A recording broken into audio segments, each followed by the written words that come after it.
अस्सलाम वालेकुम जी। जीनो समा साजिद बात कर रहा हूँ प्रमीन सोलर सोल्यूशन के प्लेटफॉर्म से।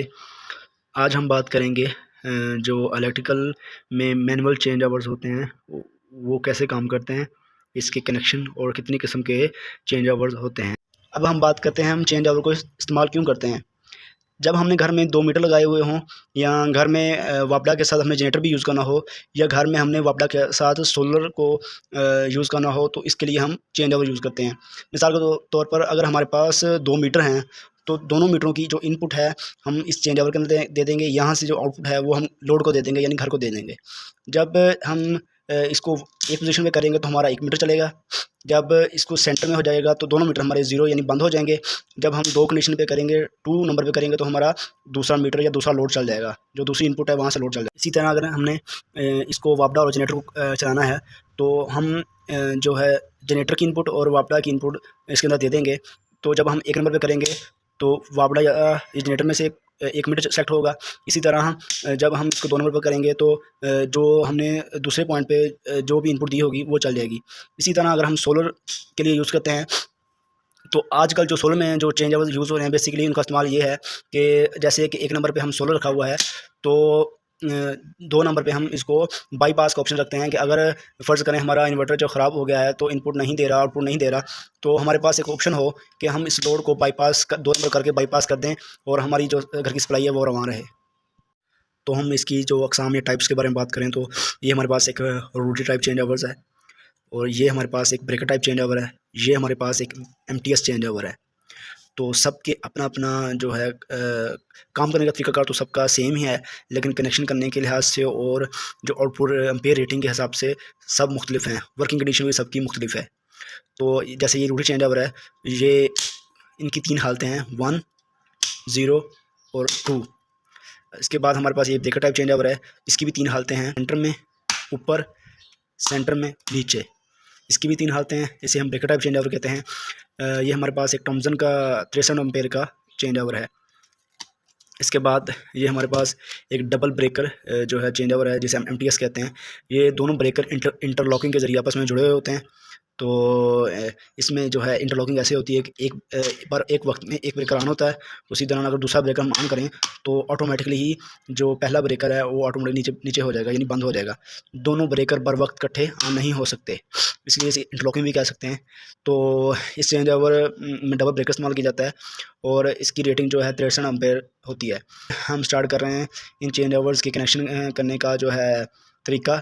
तो ये मुकम्मल सीरीज़ में हम 3 वीडियो बनाएंगे। तीनों वीडियो में हम जो रोटरी चेंज ओवर है, एमटीएस चेंज ओवर है, ब्रेकर टाइप चेंज ओवर है और एमटीएस चेंज ओवर है, इसके कनेक्शन करेंगे।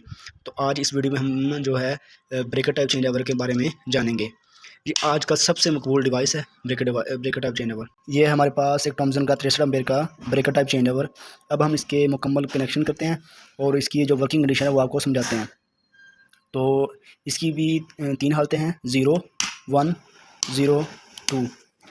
तो इसके नीचे हैं 4 टर्मिनल और ऊपर हैं 2 टर्मिनल। जो नीचे वाले 4 टर्मिनल हैं, यहाँ 2 मीटरों की मिसाल के तौर पर अगर हम इसको 2 मीटरों के लिए लगा रहे हैं, तो नीचे वाले जो टर्मिनल हैं वहाँ दोनों मीटरों की इनपुट लगेगी और यहाँ से जो आउटपुट हमारे घर को जाएगी वो लगेगी।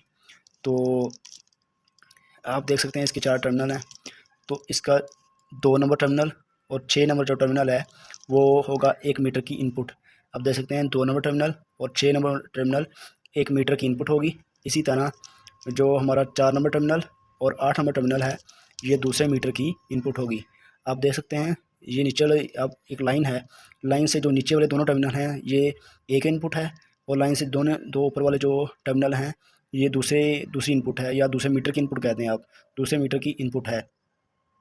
इसी तरह इसके जो ऊपर दोनों टर्मिनल हैं ये आउटपुट के टर्मिनल हैं। तो अब हम इसकी जो है तारें लगा के आपको इसकी वर्किंग कंडीशन दिखाते हैं। आप देख सकते हैं हमने एक इनपुट जो है वो लगा दिया है 2 नंबर टर्मिनल और 6 नंबर टर्मिनल पे हमने एक इनपुट जो है यानी 1 मीटर की इनपुट वो दे दी है, और 4 नंबर टर्मिनल और 8 नंबर टर्मिनल खाली हैं, यहाँ हम दूसरी इनपुट या दूसरा मीटर की जो है इनपुट वो देंगे।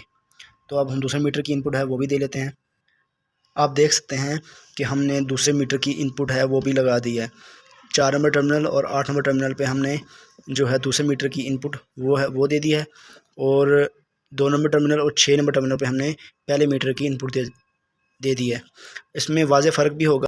इसी तरह हमने 1 नंबर टर्मिनल और 5 नंबर टर्मिनल पे जो है वहाँ से आउटपुट ले लिया है। यहाँ हम दोनों मीटरों की इनपुट देंगे, नीचे से हम दोनों मीटरों की इनपुट देंगे और ऊपर हम आउटपुट वो ले लेंगे। जैसा कि हमने आउटपुट ले लिया है 1 नंबर टर्मिनल और 5 नंबर टर्मिनल से आउटपुट ले लिया है। अब हम इसका टेस्ट करके आपको दिखाते हैं। हम इसका लाइव टेस्ट करते हैं। जैसे हम ऊपर की तरफ करेंगे इस चेंज ओवर को तो हमारा 1 मीटर चलेगा। इसी तरह सेंटर में करेंगे तो 0 पोजीशन पे आ जाएगा। जब इसको नीचे करेंगे तो दूसरा मीटर चलेगा। यहाँ एक लोगों को मसला आता है कि उन्हें पता नहीं चलता ऊपर नीचे करने से हमारा कौन सा मीटर चल रहा है। जब आप देखेंगे कि जैसे ही हम इस चेंज ओवर को नीचे की तरफ करेंगे तो हमारे 2 नंबर टर्मिनल और 6 नंबर टर्मिनल पे जो मीटर की इनपुट होगी तो वो वाला मीटर हमारा जो लोड में या लोड उस मीटर से हमारा घर का लोड वो चल रहा होगा। यानी 2 नंबर टर्मिनल और 6 नंबर टर्मिनल पे जो मीटर की तारें लगी होंगी वो आउटपुट से आउटपुट वहाँ से जाएगी जब हमारा चेंज ओवर नीचे की तरफ होगा। इसी तरह जब हमारा चेंज ओवर ऊपर की तरफ होगा तो 4 नंबर टर्मिनल और 8 नंबर टर्मिनल पे जो हमारी तारें लगी होंगी वो उससे हमारा घर का लोड